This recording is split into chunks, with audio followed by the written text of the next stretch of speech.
I am not ready for applause, so thank you. So good evening. Welcome to the Party of One.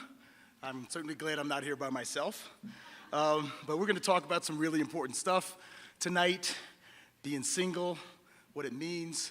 But I just want to give a little backstory here because ever since we got out again after the pandemic to do these events and treat our donors to the best of Marketplace, best of CPR, best of AARP, we've been like, we're going to Denver. And my team's like, why are you going to Denver? I said, because I am a son of Colorado. I am so happy to be here.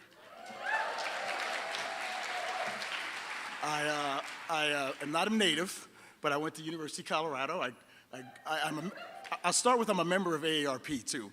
But I went to Colorado long enough ago to be a member of AARP. I also stuck around. I was a sports editor of the Denver Post for 6 years. I'm now on the board of CMCI at CU, the journalism school. So I told my team, look, I don't care where we go, but we're going to Colorado. So they knew we were coming. I'm glad that you guys are here too. So anyway, you're going to get the best of Marketplace tonight because we have Kimberly Adams hosting an event.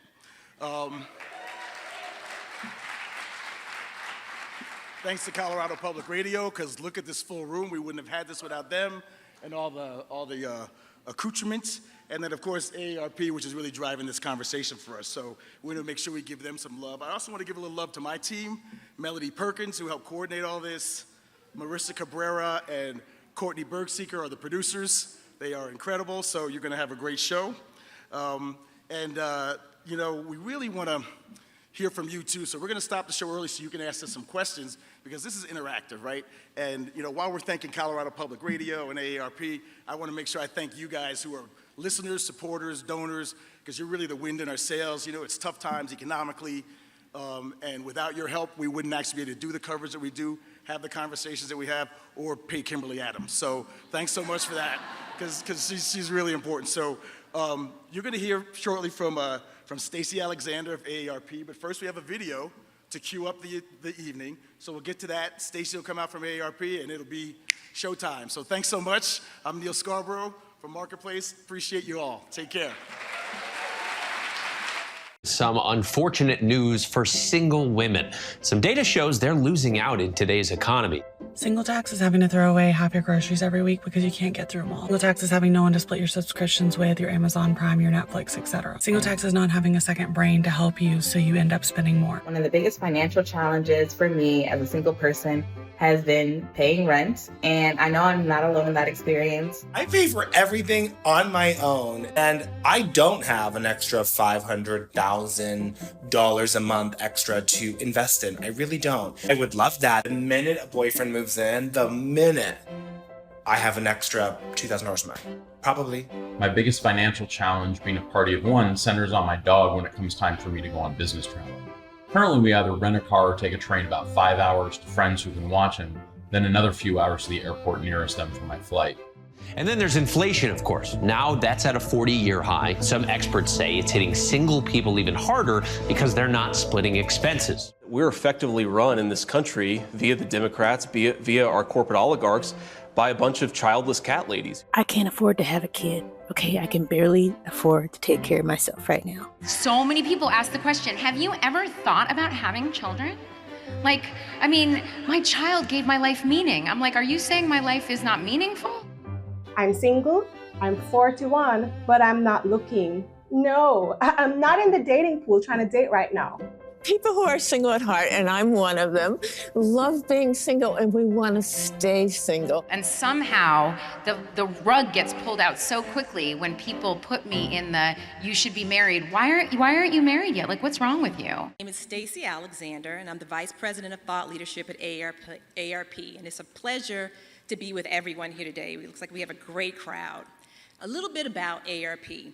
We are the nation's largest nonprofit, nonpartisan organization dedicated to serving Americans 50 and older, and we have been around for over 60 years. We were founded by a woman, a retired school teacher, who was driven to find a solution to the issue that her fellow retired teachers, women who were mostly unmarried, found themselves in dire financial situations because their pensions had been eroded by inflation and rising health care costs.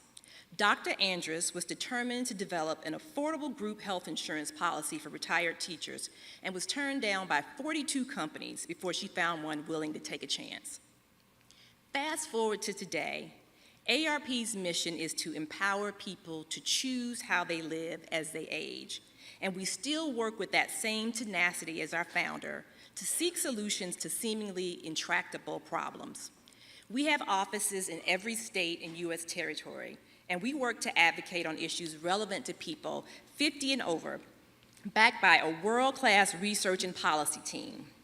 Through our communications arm, we work to inform and educate members and confront age discrimination and negative perceptions of aging in the media. And we work to partner with and inspire the private sector to create products, tools, and services that support the wants and needs of people as they age.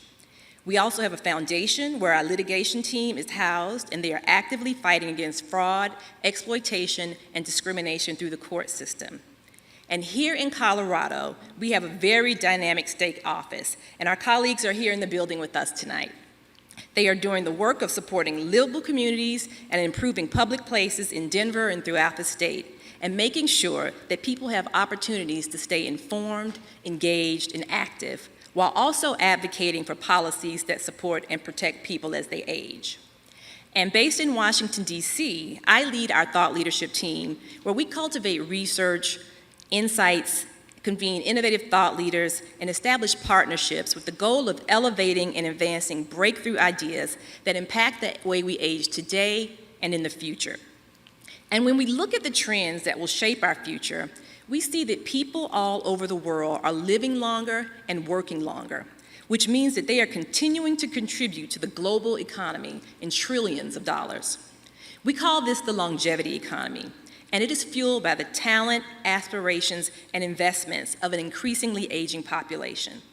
And as people are living and aging longer, we have an opportunity to examine the choices we make and how we live our lives. Many of us were socialized to believe that life happened in just 3 stages: education or some form of training, work, and then retirement. But as the opportunity for longer life is available to more of us, this linear approach is not the only approach to take. We don't have to look at longevity as added years to the end of life. We can look at more years of life overall. And we see some interesting trends when we look at household composition over time. In 1950, according to the US Census, twice as many adults in America were married, around 74 million, versus non-married, which is around 37 million. Today, it's almost 50-50.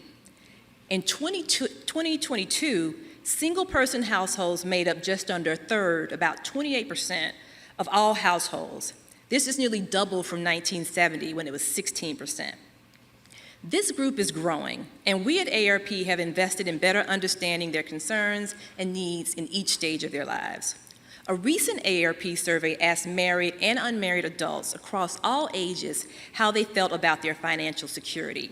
In every group, unmarried adults felt less financially secure than married ones.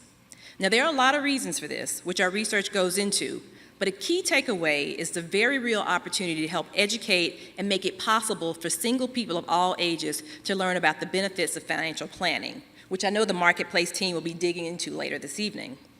So we don't need to make assumptions about what people want based on their age or marital status, because these populations are changing. What we will work to do is empower people with the tools and information that they need to choose how they live as they age. Now, I would like to introduce our host for this evening. She is Marketplace's senior Washington correspondent and the co-host of the Marketplace podcast, Make Me Smart. Her reporting focuses on empowering listeners with the tools they need to more deeply engage with society and democracy. Please welcome Kimberly Adams.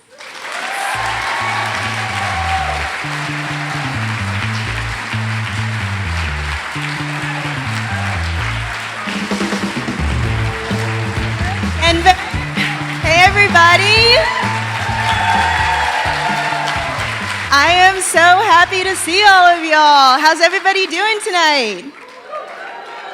All right, all the singles in the crowd, make some noise. And not to be grim, but even those of y'all who are partnered, there's a chance, there's likely somebody in that is gonna end up single at some point. So this conversation really does apply to everybody. Sorry. Happy belated National Singles Day to everyone who celebrates. Look, I am so excited to be here. We have a great show planned for you. And so, welcome everybody to the Holiday Theater. How cool is this venue? How many of you, it's your first time here? You're all gonna be back though, right? Especially for other Colorado Public Radio events? Yes, exactly. We love to hear it. All right, well, thank you everyone for joining us here in person as well as folks who are watching on our live stream. Shout out to everybody logging in online.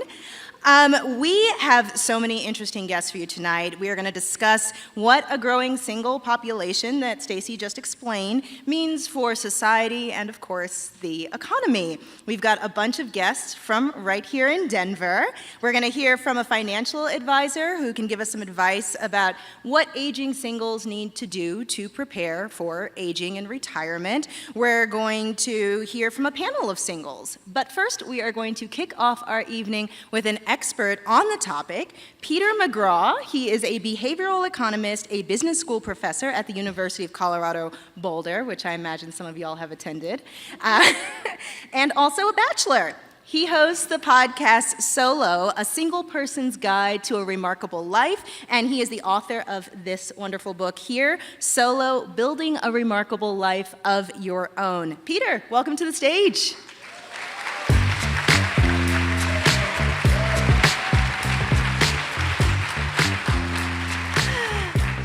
How much do we love this hat?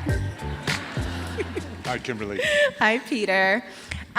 So, first of all, what is the difference between living single and living the solo lifestyle as you describe it? Sure. I think one of the things that I think will resonate with a lot of the singles in the room is that they don't want to be defined by their relationship status. And especially this notion that you are somehow less than until you can find the one. And so what I found interacting with a wide array of singles, whether they want to find the one or they are very happy, single by choice, is they have three characteristics. And I think we can play like a little quiz here with you and the audience. Okay, you y'all want to do game? this? All right. So the first and the most important characteristic of a solo, and after I say it, you can applause if you agree with this, is that they are not half waiting for a whole. Yeah, for sure. Yeah. Definitely not. Yeah, so Okay. They're wholehearted. They see themselves as a complete person, which I think has this really wonderful effect that should they meet someone, should they want to meet someone, they're adding that person to their life rather than trying to fill a hole. And I think that the better we can change this cultural narrative, the healthier our relationships can be. Okay. Second thing is that a soul... we can get applause for that. Amen, right? Amen. Secondly is a solo is a good parent to themselves. What do you mean by that? That is that they seek to solve their own problems first. And then again, should they invite someone into their life, they can do this in an interdependent way rather than a codependent way. All right, how many of y'all out there solving your own problems? Getting it done. So, I mean, gentlemen, you need to learn to cook. It's like a major thing. Laundry. Laundry, et cetera. So I'll hold some workshops if we need to. And then the last thing, and I think this one is something that I'm starting to see, and that is that a solo doesn't just accept the script. They question the norms about relationships. Why is it that I have to follow this one type of relationship in order to so-called be happy, have a meaningful life, et cetera? And they question that, and they wonder, well, maybe I don't have to have that style of relationship. It maybe is the case that the most important person in my life is a platonic partner, for example, a la the Golden Girls, right? And so solos tend to question the norms more generally, whether it be about relationships or about life more generally, and thus opens up possibilities to, as I like to say, live remarkably. All right, how many of y'all are out here questioning the standards, the status quo? Whether or not I'm a rule follower, I guess you'll have to check back with Neil on that one. Right on. So you are an economist. Let's put on the economist hat. Give us a sense of the single population in the U.S. economy, how big it is, how it's evolved over time, and why.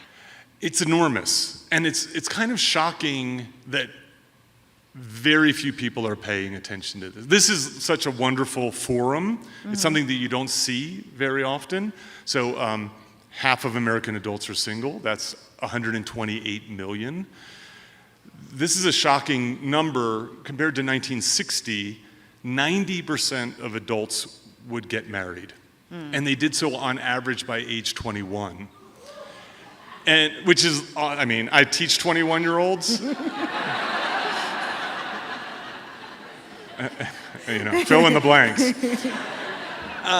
But to understand that statistic, that 90% of adults in 1960 would go on to get married, explains a lot of the challenges that singles face. Because it was seen as this very temporary thing. Eventually, you're going to switch over. Right.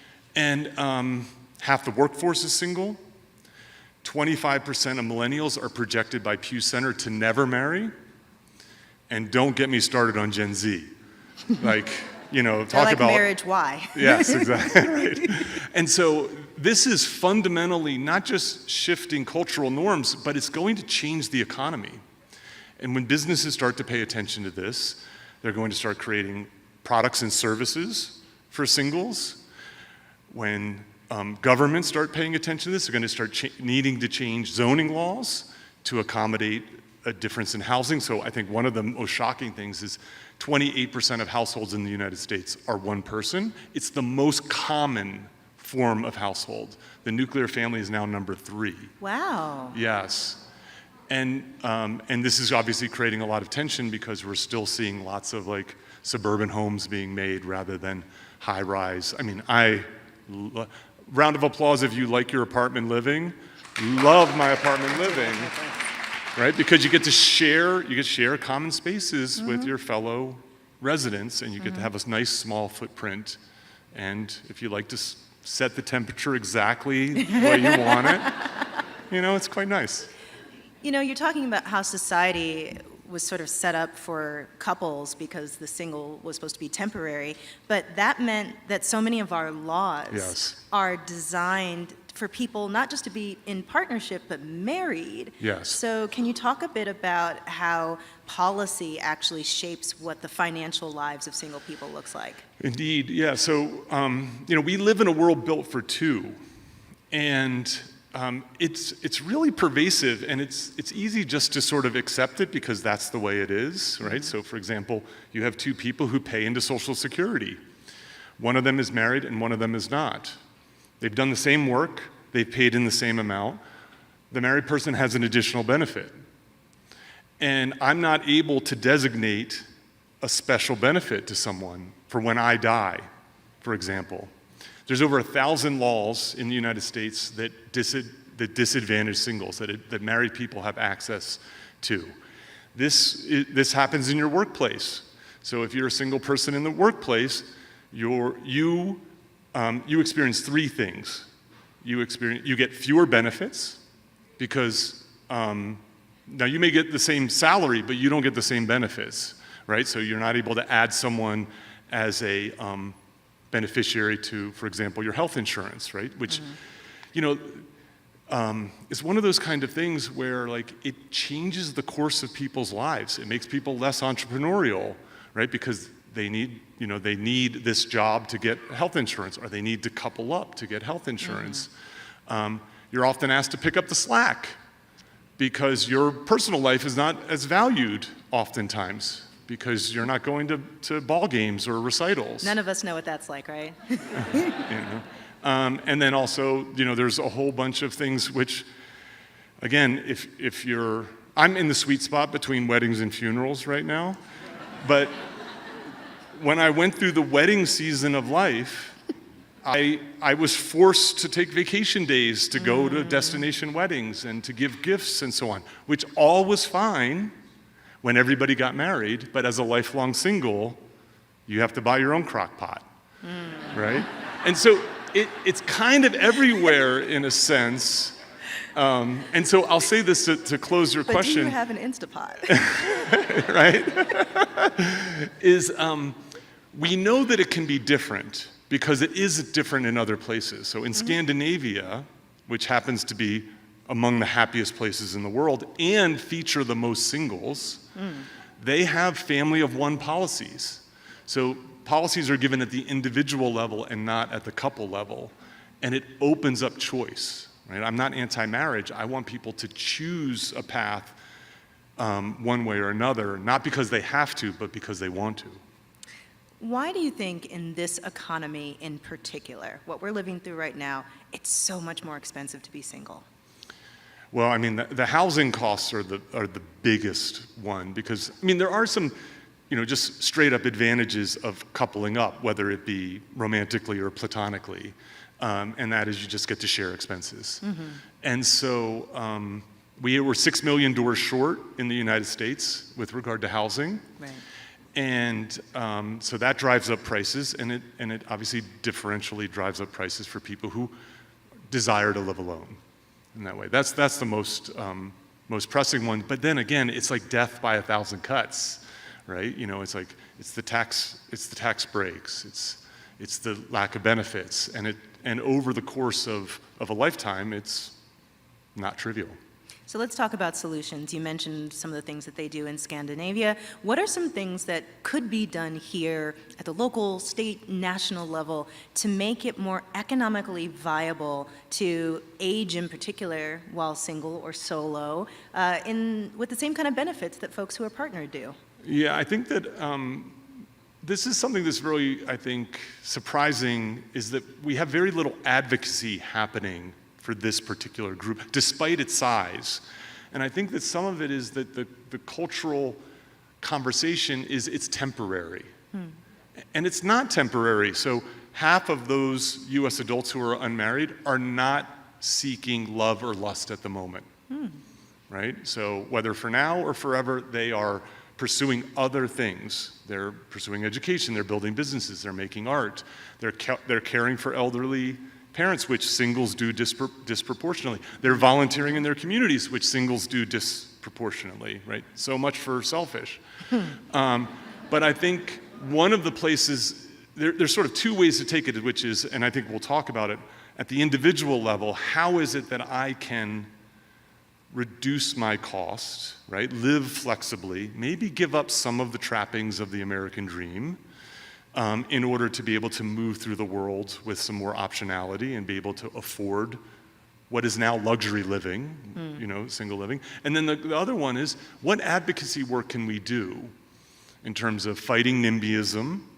right? In terms of calling out politicians who talk about our families, right? Family businesses, and start to raise some awareness.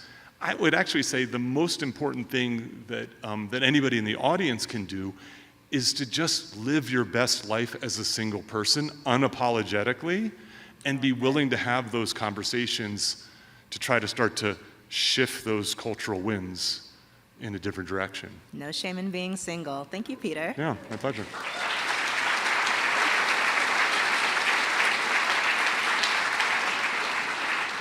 All right, so up next, we're going to hear a little bit more about what singles here in Denver are experiencing in their personal economies. So joining us on stage is a familiar voice to many of you here, Micah Smith, who is an anchor reporter at Denver 7, also the co-host of Real Talk on Colorado Public Radio and Denver 7. Welcome, Micah.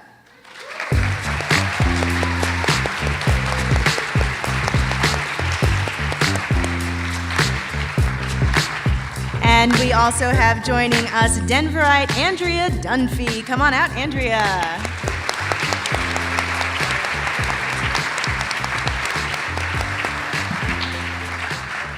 All right, we're going to go rapid fire, starting with you, Peter. What is the biggest financial challenge and benefit for you of being single?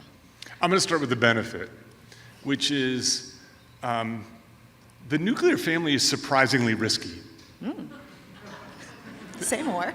So you isolate yourself out often in the suburbs, and you're at risk of death, disability, and divorce. The 3 Ds. And one of the things that's nice about being single is that you often actually have much broader, richer, deeper social connections. And so you have more people to call in. If one person goes away, that's okay. Thank you.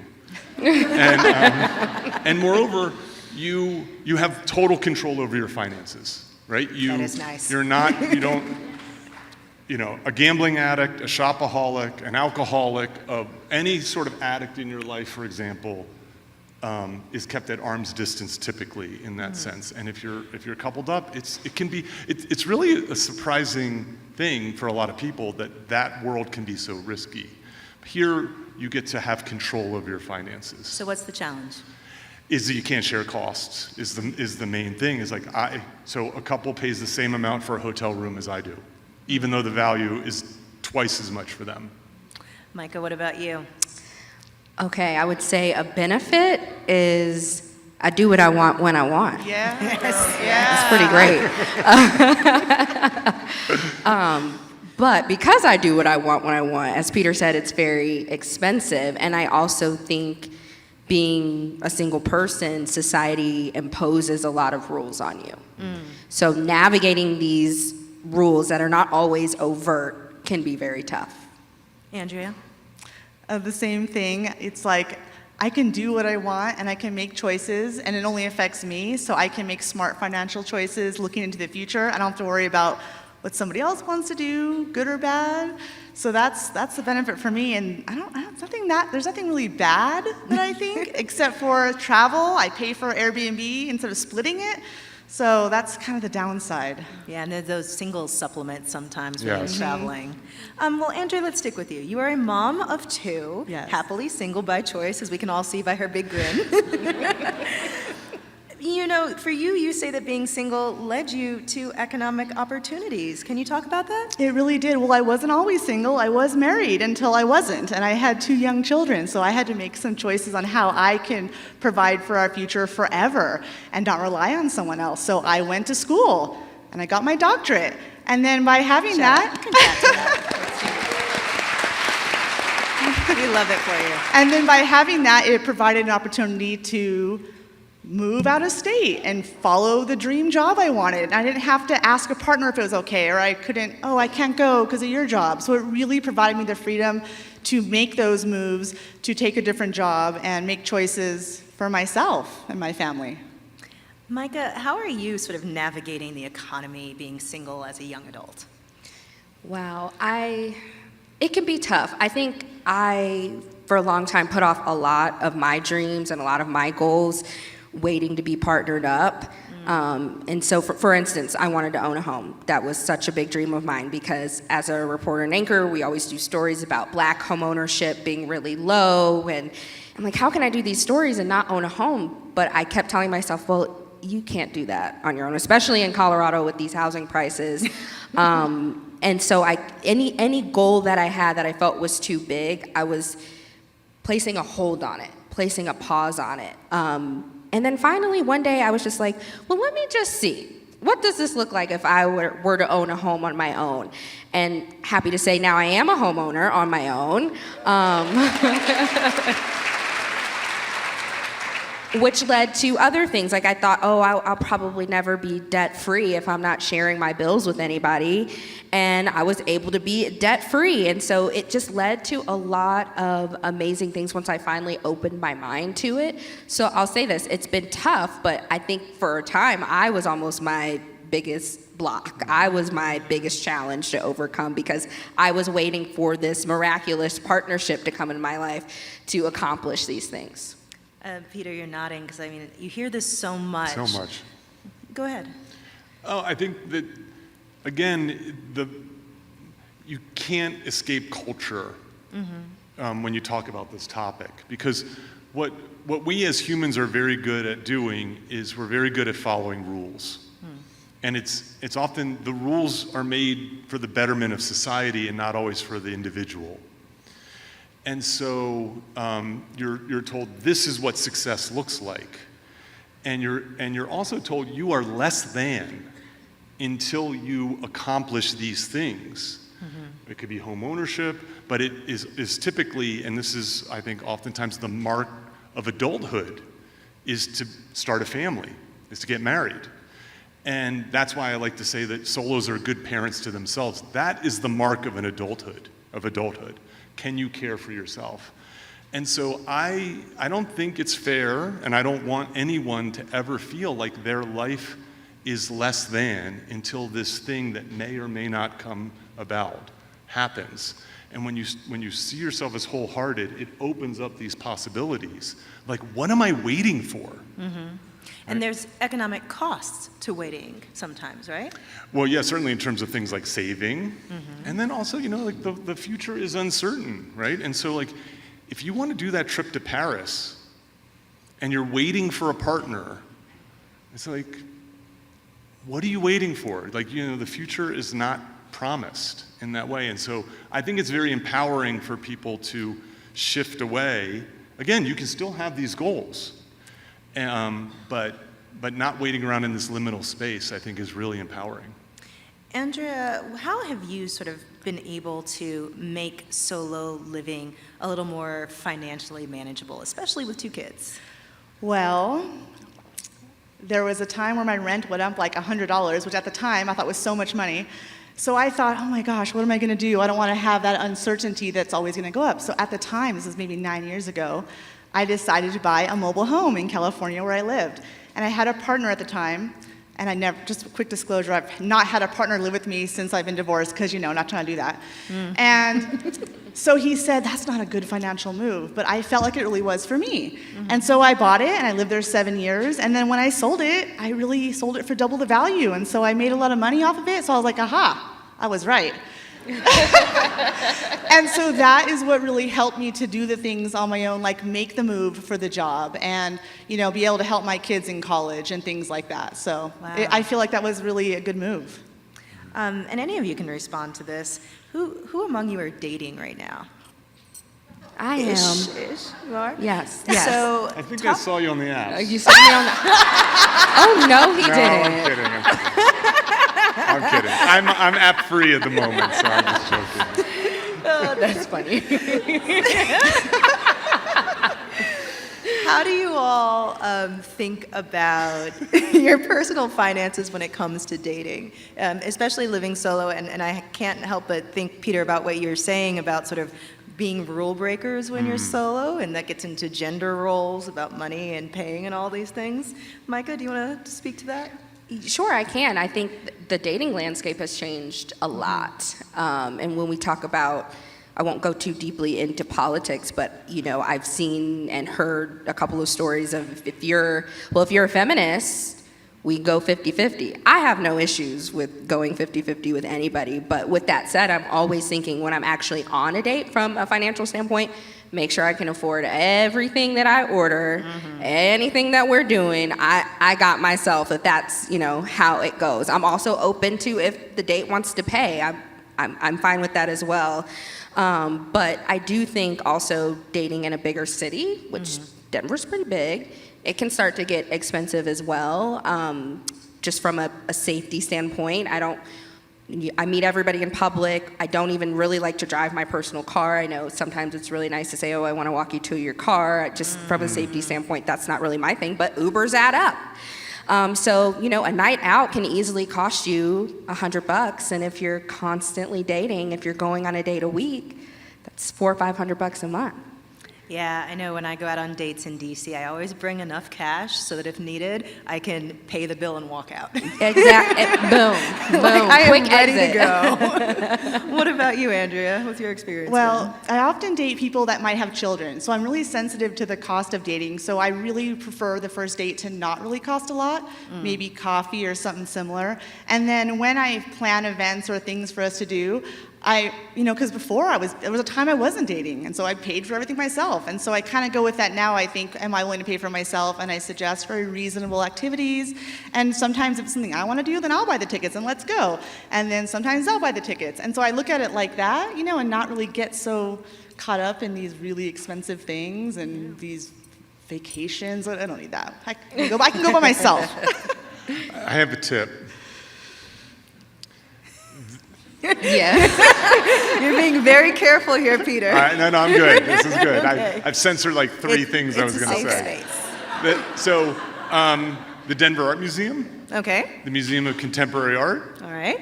and other museums, you can buy a membership, but you can also buy a membership for a partner. Oh. And you know what you get from that?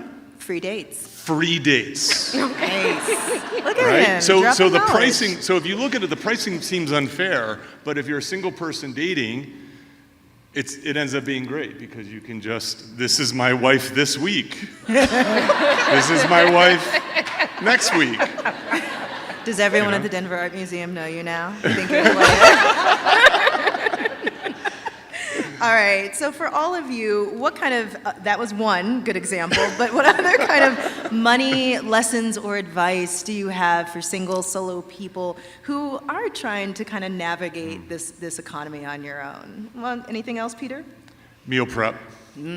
I mean, these food prices are just shocking, you know, and I can now thankfully afford them, and but I don't want to.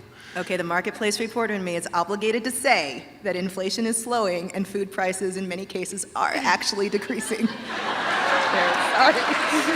Sorry. They are still higher than they used to be, but they are going down. Sorry, I just had to say it.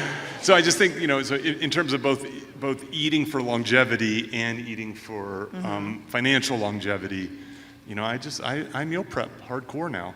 Yeah. What about you two? Any ideas?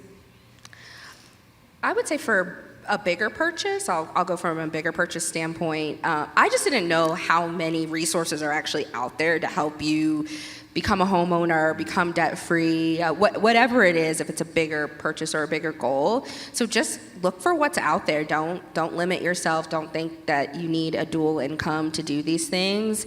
And Colorado is really, really great with some of the grant opportunities and those resources that are out there. So if you have a dream, just start your research, and I think that you'll find that there are lots of resources out there to help you meet that dream.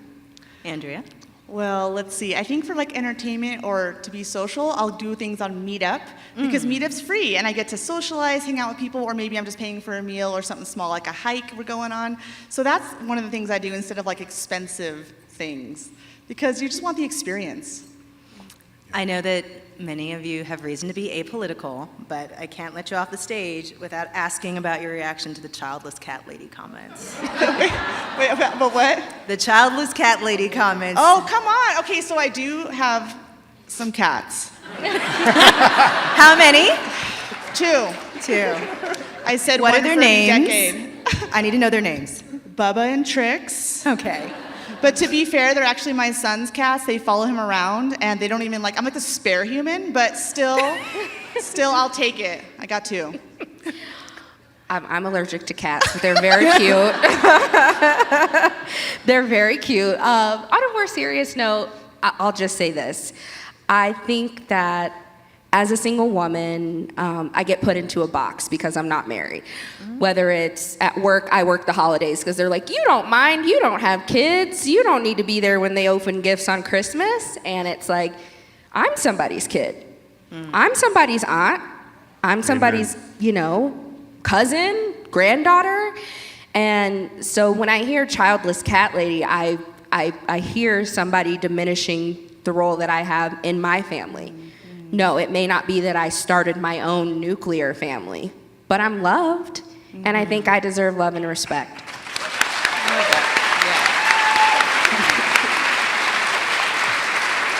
Did you just see your book sale numbers going up when you heard that? Yeah, that's tough to follow.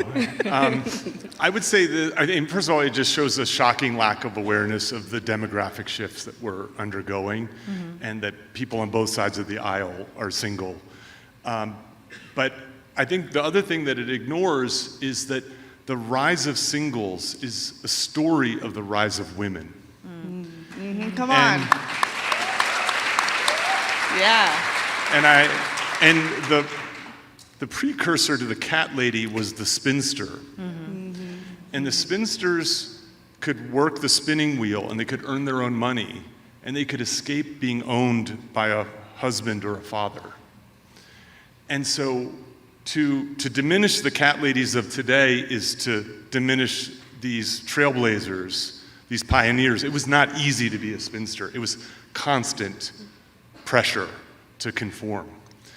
And so, now that women have reproductive freedoms, that they're able to get better access to education and economic opportunities, as I like to say, I do becomes, do I? And I want to celebrate that choice. Yeah. Well, as a proud childless cat lady, when I heard that comment, I just had a deep, deep chuckle. He's like, this man does not know what's coming for him. All right, well, thank you so much. Give it up for Peta, Micah, and Andrea. Thank you all for sharing.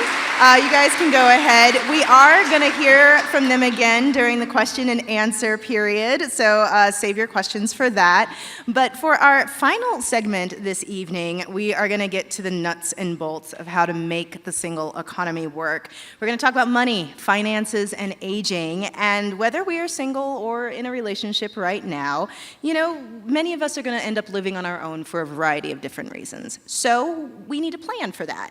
And so to help us with this, especially for older women, because as Peter was just saying, older women are disproportionately the folks who are aging single, we are going to hear from financial planner Molly Berger. She is the founder and wealth management advisor at Queen City Wealth here in Denver. Welcome, Molly.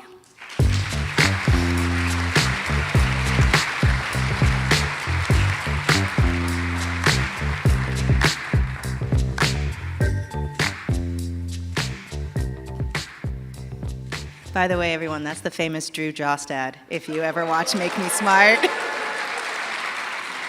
You hear his voice on Half Full, Half Empty. He's kind of a big deal.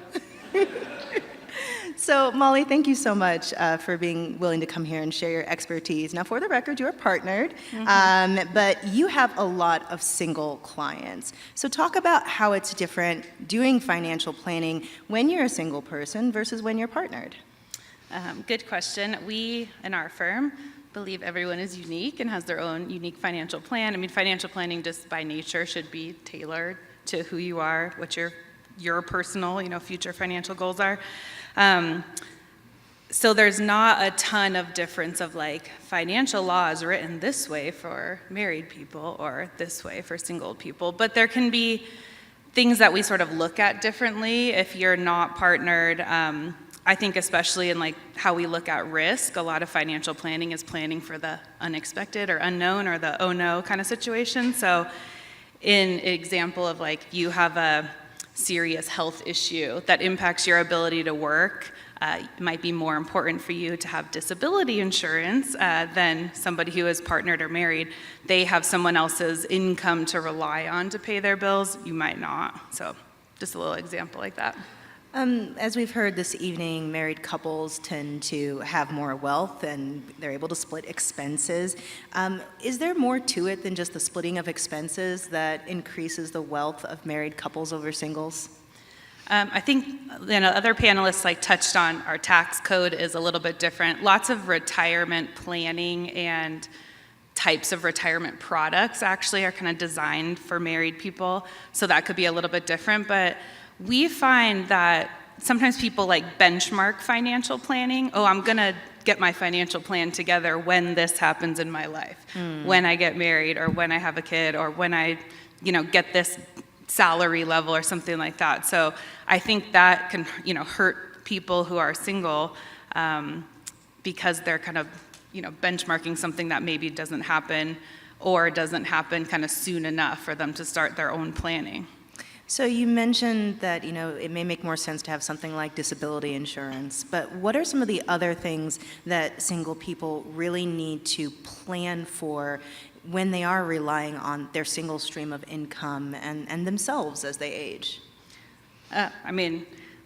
Planning for retirement or lots of other kind of bigger financial goals in the future is really hard to plan for two people's retirement on a single income anyway. So this is, again, it's not maybe that different, but You get to decide your own goals. You're not beholden to anyone else and like their goals or their bad habits or their kind of financial baggage, right, too. So I think just focusing on what's important to you, putting in place the things that are going to protect you and your assets, your income, your community, whatever's important to you, and keep you on track to whatever goals you have. Like in terms of wills and trusts and things like that. Yeah, estate planning for sure. I mean, that's, I think, a good example of, I'll do that when I get married or have a kid, or there's some like other benchmark part of life that's important for. Well, as a single person, your life has value.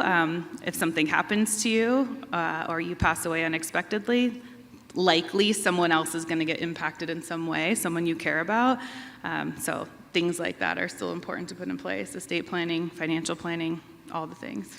I've read a bit about this idea of singles ending or dying with zero. What is this strategy and how does it work? Yeah, that we get asked that in our practice a lot. Like, well, I don't have kids, or I don't have a partner. I don't want to like leave a bunch of money behind. And I was like, great, tell me the day you're going to die, and I will work backwards in your financial plan to make sure you spend your last dollar on that day.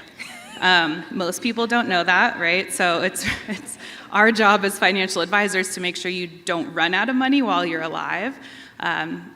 That's a worse situation, right, than I think leaving behind anything. Just because you don't have kids or a partner, there's likely something you care about. I mean, you can leave your estate to an organization like CPR, right? Exactly, yes.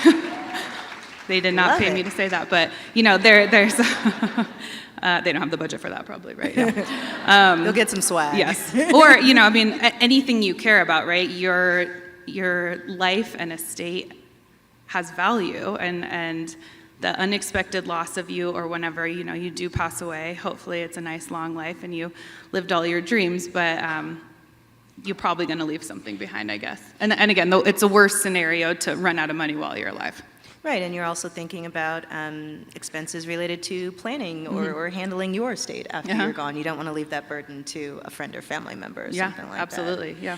One of the things driving the rise in the number of older singles is what people are calling gray divorce, sort of older people getting divorced.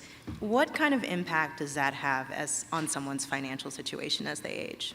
It's a big reason I specialize in divorce. I find that there's sort of like all the financial impact of it, because if you think of gray divorce, the assumption is these are older people getting divorced. You probably married a long time, right? You spent the majority of your working years married to somebody. You probably were planning your life and future goals, maybe retirement, like with that person too. So it's kind of suddenly all of that is different, and it's the financial, like figuring out, well, what are my goals as a single person? How does the divorce, like actual settlement, going to impact my goals, right? And then kind of all the emotional part of that. I find a lot of times in divorces, our clients, we primarily work with women in our firm, I just want out of the divorce so bad, or the marriage so bad, I just want the divorce to go on and be done with, that I don't care, I'll just agree to anything in the settlement, not knowing how much it could hurt you, right, financially. So what assets you're leaving on the table, you don't understand what marital assets are, what you're kind of due, right, from the marital assets. So those are things like we'll try to help people understand. If you were married a long time and maybe you didn't work that whole time, but your spouse was working, saving into their 401k or some other kind of retirement plan, generally you're due part of that retirement plan, right? You were doing the labor of the home and the caregiving. So even though it's not in your name, maybe that gets split in the divorce. And if you just kind of throw your hands up and say, I just want out, you're leaving all that right on the table and hurting your own future retirement situation. When you're sitting down with some of your single clients that are kind of delving into this world for the first time, what are some of the things that people are often most surprised that they need to be considering when it comes to aging while single? I think the risk planning, like what are we going to do? How am I just going to pay for life if this, if that, right? Like we heard, people live a lot longer. Just in general, women live a lot longer. Most Americans are going to need some kind of long-term care, like a situation none of us want to think about or for ourselves, but probably have some kind of experience with, like family members or just anyone you know. How are you going to cover that cost? And like, the burden is there, right? Who's going to pay for it? You, an insurance company? Are you just going to rely on family members? So. If somebody does want to start working with a financial planner to start figuring this stuff out for themselves, what are some of the things that they need to be looking for and I guess also watching out for? Yeah, I would say there are lots of different financial advisors out there. I think that in general, we can kind of be like a monolith of like, all of us are old white guys who believe a certain thing and, just kind of look a certain way and only work with a certain demographic, right? And that there's a little bit of truth to that and why people like me are in the industry to try to change that. But there are a lot of different types of advisors, who they are, what they believe in, the type of planning that they do. So there is somebody for you that you are a good fit for, kind of, who you are, your profile, your demographic, and also your values and who you feel comfortable working with. Meeting with your financial advisor shouldn't be like your most dreaded meeting of the year that you're scared to go to, and I'm gonna like come out of this feeling horrible about myself, all that. Like that is what our firm is trying to change, and I know lots of my colleagues in the industry trying to provide a different experience that. So I'd say, shop around, find someone who you feel comfortable with, who you feel respected by, and that your goals are honored, you're listened to. Thank you, Molly. I appreciate your expertise. Yeah.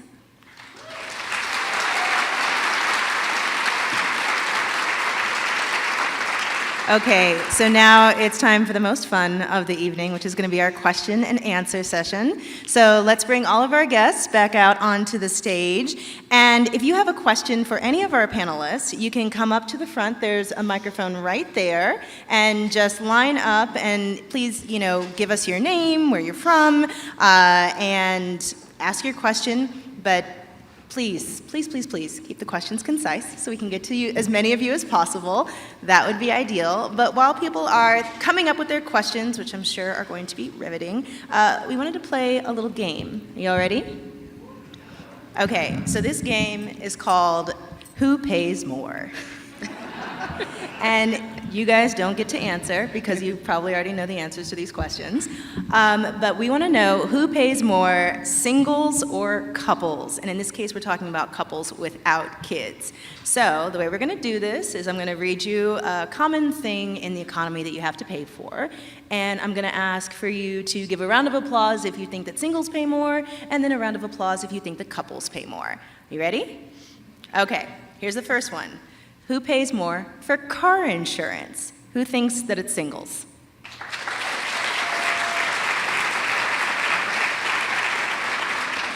All right, who thinks couples pay more for car insurance? All right, it's a bit of a split. The answer is that singles pay more for car insurance. So according to data from the Census Bureau, singles pay around $1,200 a year for car insurance. Married couples pay $1,700 a year, but what does that break down to? $850 each. All right, why is no one lining up for questions? Y'all, come on. Meanwhile, who pays more for property taxes? All right, who thinks it's singles?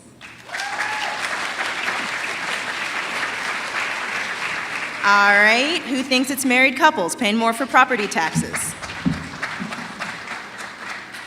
Married couples pay more for property taxes. So married couples pay around $3,400 a year, about $1,700 each. Singles, about $1,600 in property taxes. All right, groceries. Who thinks it's singles? I feel like we kind of talked about this one. We all know it's singles. Singles pay about $4,000 a year for groceries. Married couples, $6,200, $3,100 each. All right, who pays more for housing? Singles? Married couples? You weren't listening, were you? Singles pay a little over $19,000 a year on housing. Married couples around $26,300 a year, or $13,155 each. Last one, who pays more for health insurance? Singles?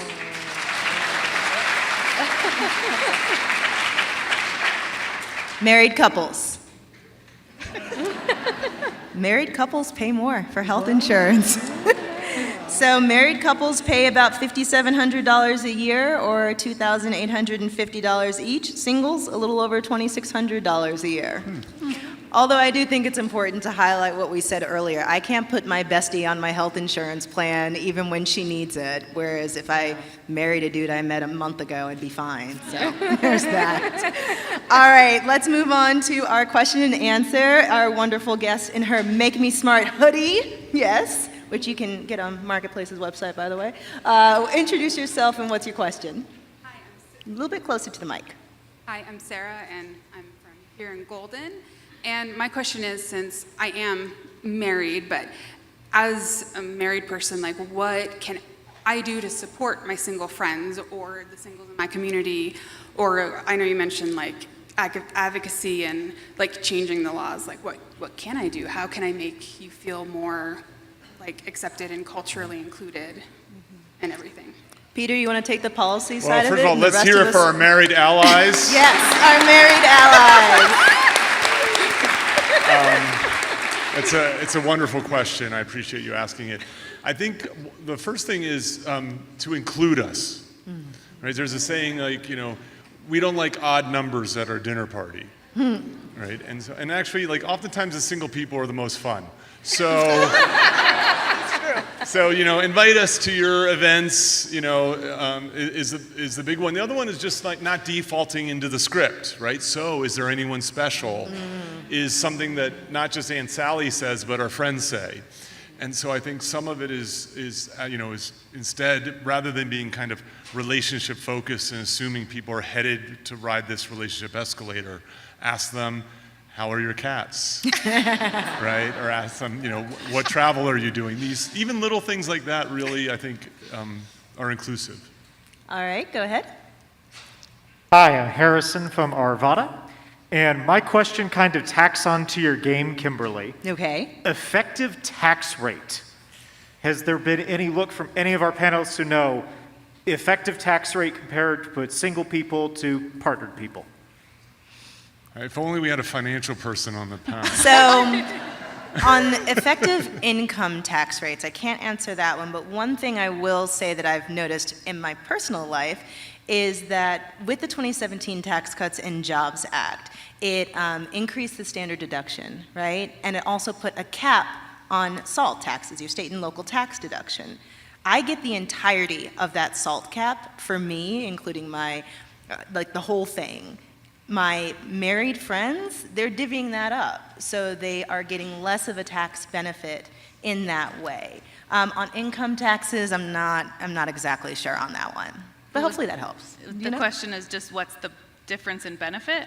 I mean, in general, married filing jointly has the biggest deduction. So usually people are like, you benefit tax-wise if you're married and file jointly. You can be married and not file jointly too, but there's also, if you have dependents, right, that can be a different way that you file. If you're single and have dependents, you can be head of household, and that's bigger deduction than just individual, like with no dependents. Thank you. My name is Patrice. It's something more of a comment, or to carry along with this, is health. The financial of being healthy, and the cost of being healthy goes along with this whole financial of being single. So I always say, if you don't make time for your health, you will make time for your illness. And when you own a house, there's always something to be done on it. So there's sometimes you just got to cut it off because we want to live in our home single for the rest of our lives as long as we can. Keep yourself healthy. How are you doing that? What's that? How are you doing that? Do you want the real answer? I swam the English Channel this summer. So yeah, I'm a big swimmer. So I'm a PT. So my patients come in and they're never prepared for aging. And normal aging is this: you're here, something happens and you plateau, and they always feel bad. They say, I was so good and then I fell, but I'm like, don't beat yourself up. This is normal life. What's not normal is getting shot in a supermarket or getting shot in a school, or that's not normal, a car accident. So if we can stay ahead of the curveball and keep ourselves healthy and in our houses and make good choices before they're actually hitting us in the face, then it works. That gets to your meal prep point. Can I add something quick to that? I think that's wonderful. One of the things that is an excellent predictor of just life satisfaction is social connections broadly. And as we get older, what we need to do is to recognize that we need intergenerational friendships and connections. Because your friends, if you live long enough, your friends are going to die. And I'll be in funeral season, hopefully. But the idea is this: is that you to remain connected in the community and to have people supporting you and to reinforcing those healthy habits. It's a really wonderful comment. Thank you. Go ahead. Hello, I'm Marisa, and I just wanted to bring a little intersectionality into this conversation, particularly around gender. We mentioned that particularly women will not repartner. And I know I grew up with those studies: when men partner, they live longer, and not necessarily the same bears out for women. And so I wonder whether anecdotally or any research base, if we understand what's going on. For a time I studied the telomeres or telomeres. Those are things in your brain that lengthen when you're healthier. And we know that for men, they lengthen in the company of women, and for women, when they're with other women. So just again, how this bears out on costs and longevity, and why women may not choose to repartner. Any of you want to take that? Andrea? I think Peter's written the book on it, so we got to give it to you. I think, so first of all, one thing we have to be careful about doing is interpreting correlational data causally, right? Because if you did that, you would think getting married made you happy. And it does around your wedding day. And at $30K a pop, it's an expensive bump, I would say. But there is some reason to believe that that men can benefit differentially health-wise, and that just has to do with having a partner can lead to better habits, in that sense. But I think the bigger question really is this issue of intersectionality is very real. So the Black community is disproportionately single. The LGBTQIA+ community is disproportionately single.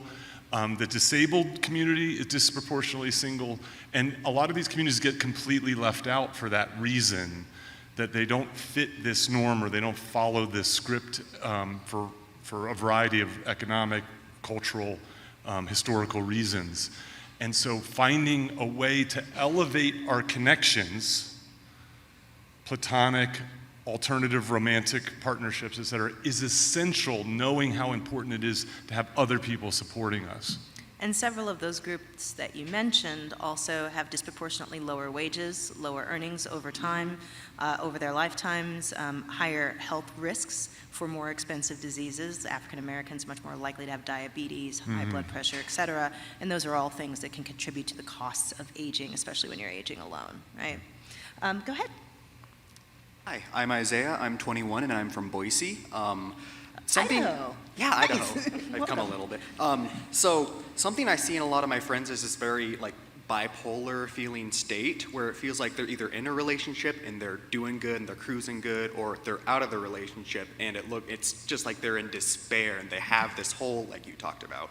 So I wanted to ask, you did talk about community and being together with friends and stuff, but are there any other good ways to help people realize that it's less of a whole and more of a you can be a whole person by yourself and you don't have to wait on other people to do big things that you want to do in your life? Andrea, Micah, do you want to speak to that? Yeah, I think I will say this. I was that person when I was younger. I will be open and honest about that.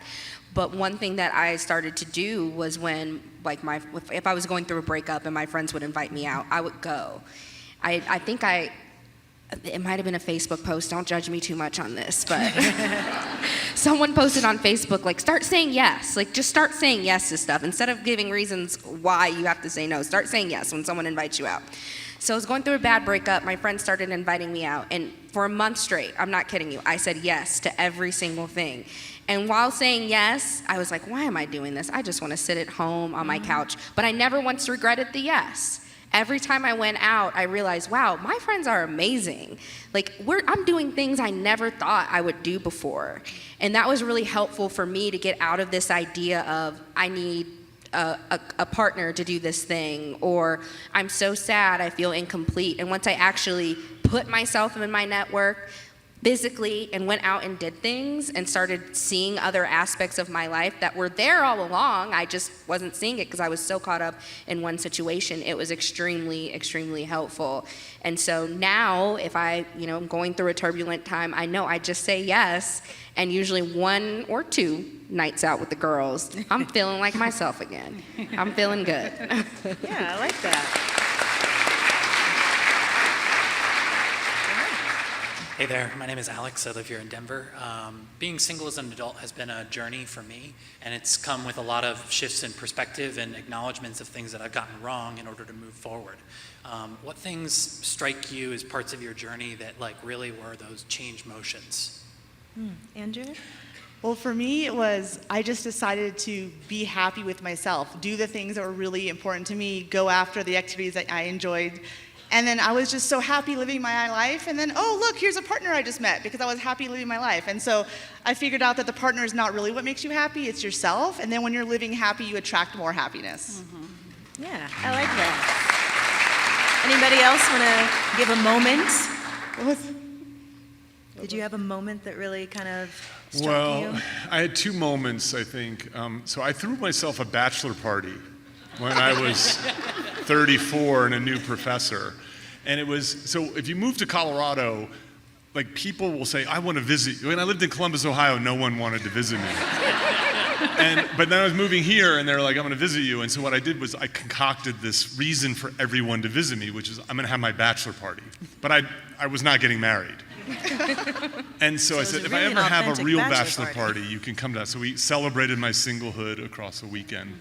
The other one was a moment, and I'm sure a lot of people can identify this.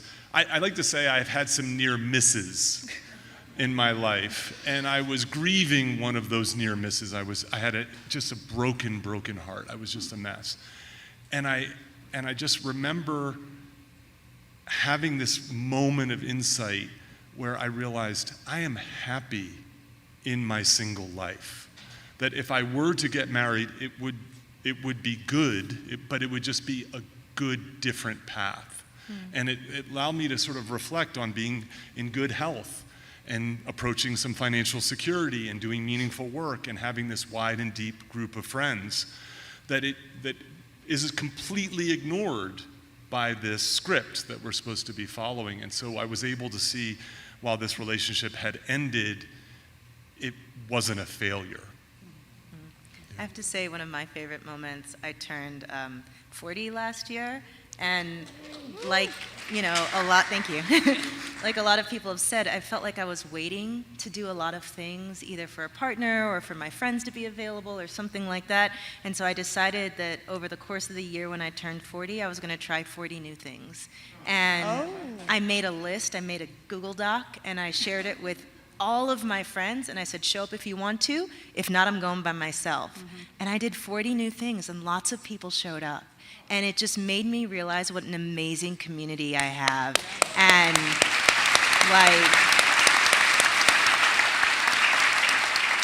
it deepened friendships. It got me trying new things, some of which I will never do again. Looking at you mountain biking.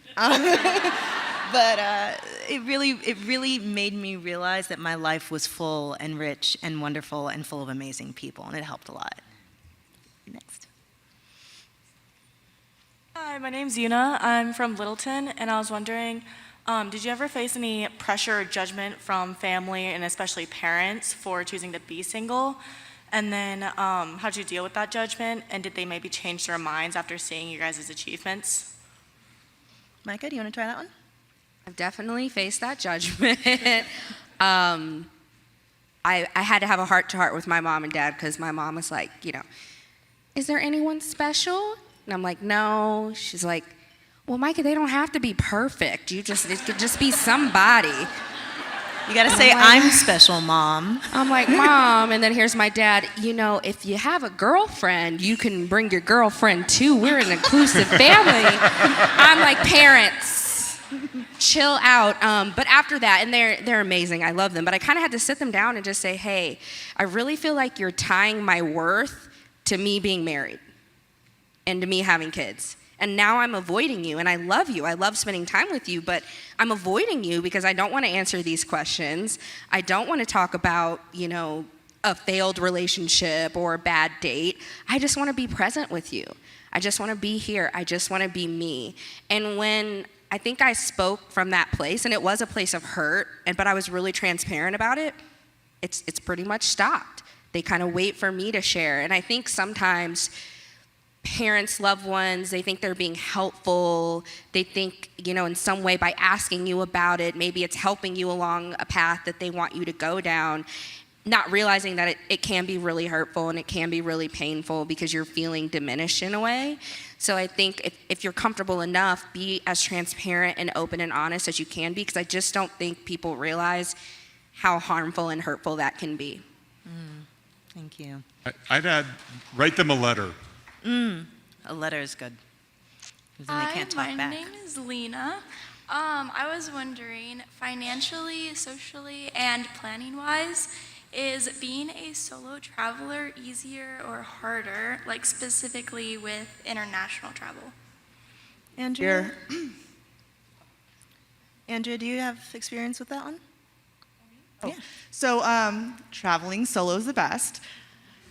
I did travel international alone, but then I was like, I brought my mom and my 2 kids. And so I was the main person facilitating it. But what I figured out about travel after I became single is it's all about what you want to do. Do you want to go? You go. You don't have to have a partner who's like, oh, I don't want to go, or they don't want to do that. It's like you do what you want to do on your timeline, and it's the most freeing to travel alone. And it's just really great. So for international, I think there's like travel groups you can do, but I just did it for myself. But I think I've considered solo travel because I want to connect with other people in the same journey. So that's an option too. Molly? Yeah, I am partnered now, but single most of my adult life and traveled a ton solo. So I echo that. It's like the freedom, the do whatever you want. It can be a lot cheaper, right? You just need one plane ticket, or you can choose where you want to stay, right? You're not negotiating kind of somebody else's wants or needs, or and I just learned this firsthand because I am partnered now and also have a baby, and we went on an international trip this summer, and it was so different than any of my other trips. so many ways. So yeah, like live it up, enjoy. Yeah. All right, we're running a little low on time, so what I'm going to do is I'm just going to have one person respond to each person moving forward. Go ahead.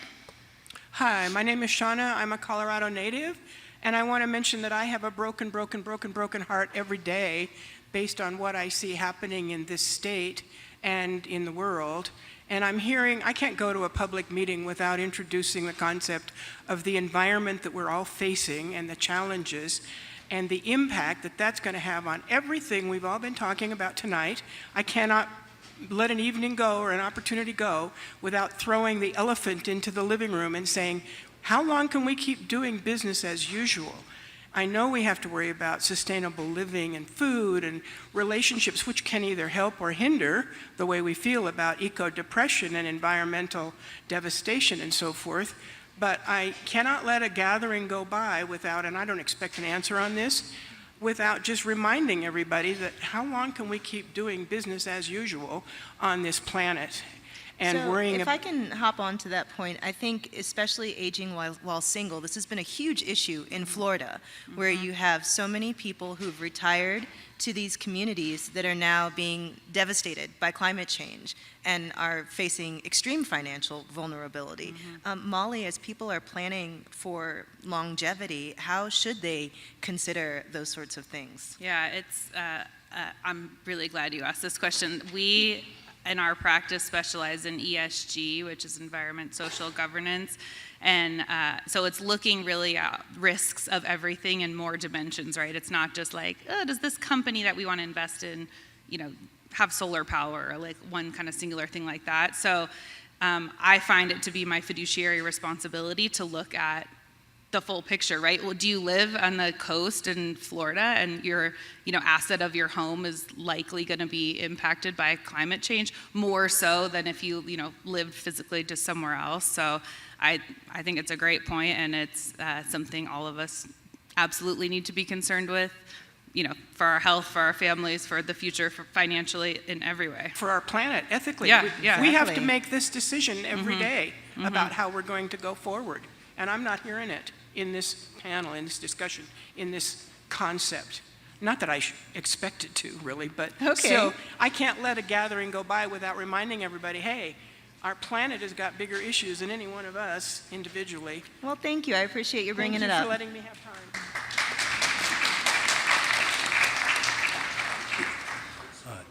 David Michael Scott, Denver. So I'm in my mid-40s, never married, no kids, and that's kind of the heart of my question. You see, both my parents are in their late 70s, and I take care of them a lot. And one of my greatest fears is who's going to take care of me. Yeah. Does anyone on this panel share that fear? Yes. So how do we plan for that? Molly, do you want to take that one too? Sure. Just kind of goes back to my comment of, that's the risk, like that's the burden, right? Who's going to take care of you? You can take care of yourself, you just have to plan for it, right? There are ways to say, if or when I'm in this situation, what is my plan? Literally, how am I going to pay for care, right? If I can't just call up a spouse or a different family member and say, like, guess what? You care for me now. So. Yeah, financial planning, estate planning, all the things that we mentioned, like, are important for you no matter the stage of life or your identity or, what your future is. All right. Yeah, it's a real fear, I think, for a lot of us. That's why I treat my nieces and nephews very well. My name's Lisa. I just really want to thank you guys for putting this panel together and shining a bright light. We don't talk about our finances enough in this society, and I think that another thing of when you're single is you don't have anyone to bounce ideas off of. So you guys have brought up a lot of great topics. I am partnered with 2 children. I can imagine my 21-year-old being off on her own and doing her own thing, and if she wants to, that's great. My question, maybe this is mostly for Molly if we're going to one person, is I do have a lot of friends who are living great lives. They are single, they may or may not have cats, and they don't have children. So what I worry about for them is when we get to be in our 70s or 80s, what do you recommend to them for if they don't have someone who's a good friend who's financially savvy or a sibling? What do they do? We don't have a job industry, and maybe we need it, of people who are somehow licensed and regulated, who can pay the bills and handle the issues. Lawyers aren't just the answer. I'd like to hear what you tell your clients. But you mean like somebody to handle your affairs for you? So you've got a client who's 75 years old, and you start to see she's got a little bit of dementia, or the guy. And how are they paying their bills? They're not keeping up on technology. They don't know how to use their smartphone. They don't know how to pay bills online and the USPS, whatever. How do they do that if they don't have a family member? And even if they have a family member, they may not be qualified. Yeah. I think look to whoever else is in the community. If there's just anyone that they're like, you're my trusted person or a close friend. Maybe for the friends you're thinking of, that's you, right? That you might not be their kind of blood family, but you're close like that they could trust you and handle it. Or, if there's no one that like exists like that, you feel comfortable with or is in your community, then people pay for services like that, right? So I don't know if there's like not a better answer than that, Is that only with lawyers, or do you think? Yeah. That and as there's like we all have kinds of more people, there will be a. Yeah, there's, I'd say different types of, attorneys, advisors. There's like healthcare consultants now, or people who like help you navigate a medical situation, just like literally how do you talk to insurers and providers and navigate how complicated it is. So there's all different types of service providers. And I think because there's this need, so many people in the situations like this, more of those kind of, I guess, niche industry people will keep popping up too. Well, this is what Peter was saying earlier, that as more and more policymakers and people recognize the growth of this community, the market has to respond. Yeah. We are just about out of time. I'm sorry, everyone, we can only take one more question. So you're the winner. Goodness gracious. Hello, my name is Reagan Stigman. I'm a proud Denver native. And this is a much more wide-scoping question from a standpoint of, we know that the media is the message, and we know that a lot of us have been ragingly influenced on these stories and narratives that we probably all share. How do we flip that script, and how do we open the aperture on influencing, perhaps from, the most influential space, which is Hollywood, and making the socialization of something like being single either that much more normal or just destigmatizing a lot of the BS that we're fed most of our lives? Well, since this is our last question, let's let everybody respond real quick. How do we flip the script, eliminate the stigma? Peter, you want to go first? Sure. I think we've covered 3 areas of advocacy tonight. So there's calling your congressperson, right? Advocating for family of one policies. There is starting your own business or clamoring for businesses to serve singles. So the previous question is ripe for whether it be AI or personal finance to help single people. And until businesses stop being asleep at the wheel, we're going to continue to have these problems. Our last question, I think, is an important one, is if we're going to change the cultural winds, we need to change the media. And so if you think about like a show like Will and Grace, had a far-reaching effect for the gay and lesbian community. And we need rom-coms that feature single people.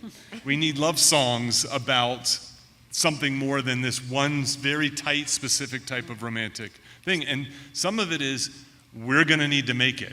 So we need the Hallmark movies this Christmas to center friendship. Yeah. Right. Yeah. So I just share my story with my coworkers or people I meet. They say, "Why are you so happy?" or "How'd you do so well?" I said, "Because I didn't have anybody to tell me no, and I could do what I want." And so I think just talking with people and explaining why this is a life for me, because it is a new thing.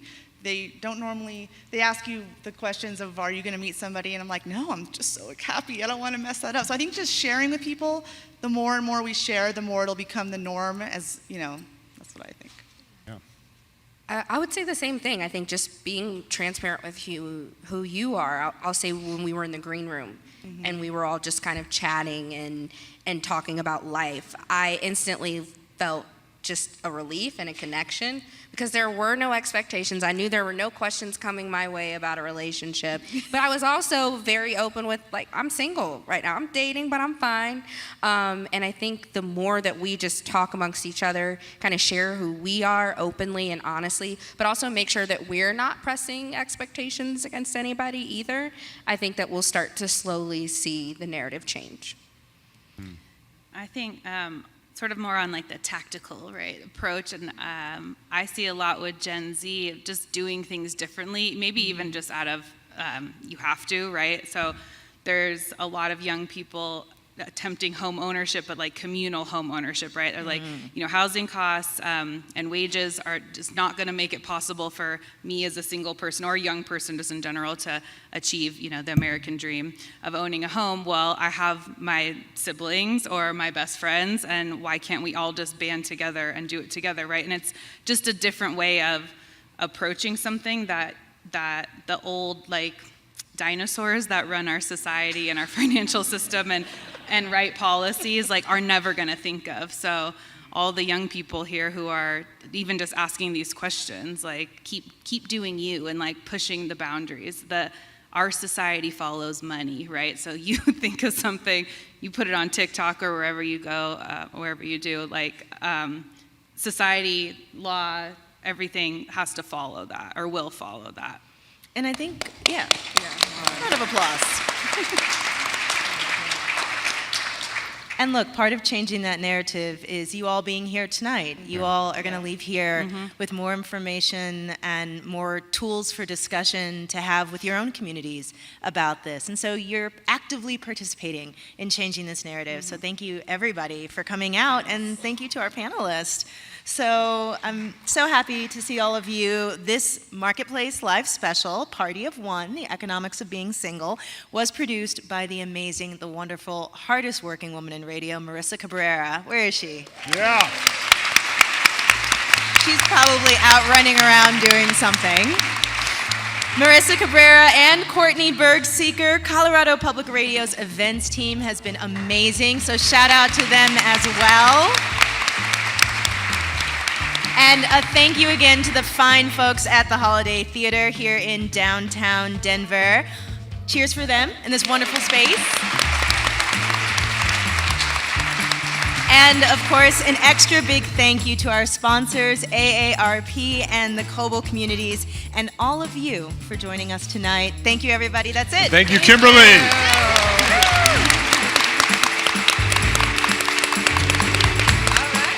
That's great.